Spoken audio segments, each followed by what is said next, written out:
Before I came in, I just decided I want to do a master's program. I looked at a few different programs, and U of M kind of stood out. They had the option to do a DNP track. They also had the option to do the master's track. But most importantly, they had the opportunity to be in class. I noticed a lot of programs are going online. I felt that being in class, being able to ask questions, collaborate with students was a really strong component of this program. And obviously we're at a top tier university, so there's a lot of opportunities.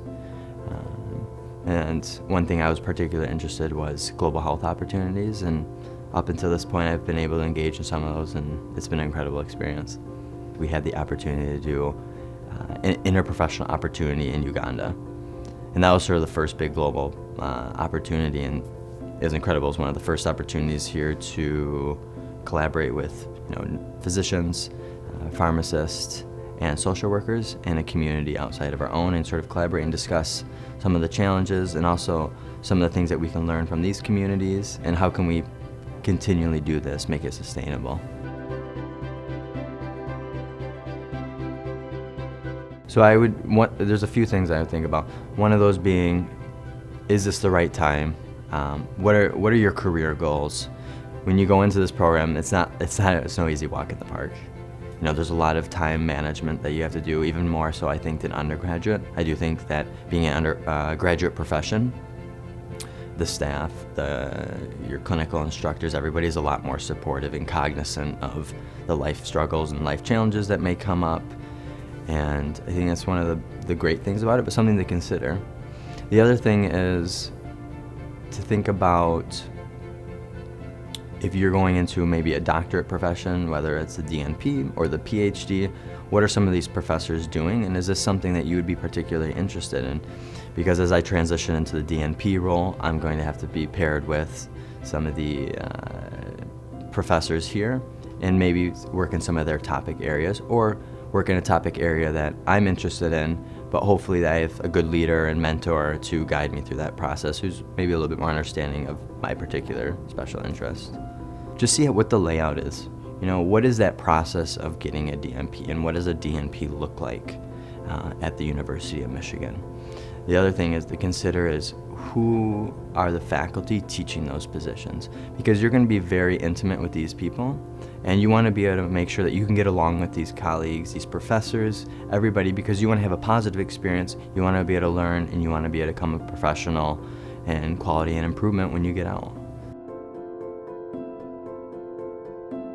Ann Arbor has a very cool eclectic vibe to so many different opportunities in so many different professions. So even though we're isolated here in the School of Nursing, that doesn't mean that you're isolated from the rest of the university. There's events going on, there's festivals, there's different things going on in the summertime and in the wintertime. There's always collaboration going on, and it creates this great environment for learning and just a great environment to have fun in. The other thing is that there's a lot of opportunity from scholarship standpoint, a lot of global health opportunities, and if you actively seek these out, you apply yourself, you can get in with these programs, and you learn so much from them. I've had very positive experiences doing global health in a few different categories, and it's something that you seek out, and if you seek it out, you'll find it.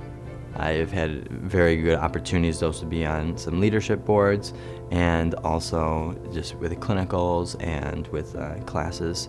People have been very receptive, professors have been very receptive, and kind of going back to what we discussed earlier, just they're being very cognizant of the challenges that come with other life. People have families, people have other obligations, and just being able to work with that has been very positive. I think one of the big emphasis, and I have to say, Beth Kuzma has been really inspirational in sort of really highlighting the LGBT community.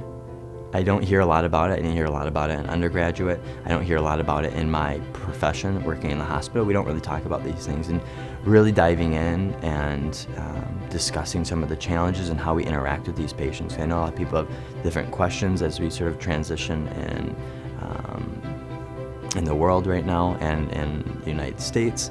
How do we best take care of these people? And I think she's been really strong component and active and a leader in this area. I think we're very privileged to have the opportunity to have someone who's in charge of our clinical placements. I talked to many other people in programs. Very few people have the opportunity, if any. The process has been smooth, and when problems arise, I know that this happened with some students, the people in charge are very diligent of, let's get you to the right place, let's find you the right opportunities. And if there's something that, for example, that I'm particularly interested in, I can go to office and ask them, this is what I'm interested in, what can we do? And let's see what we can find. Here are some of our options, and if there's not any options, we'll actively seek out some of these options. Even though they're not here doesn't mean that they don't exist. So it's been a very positive experience.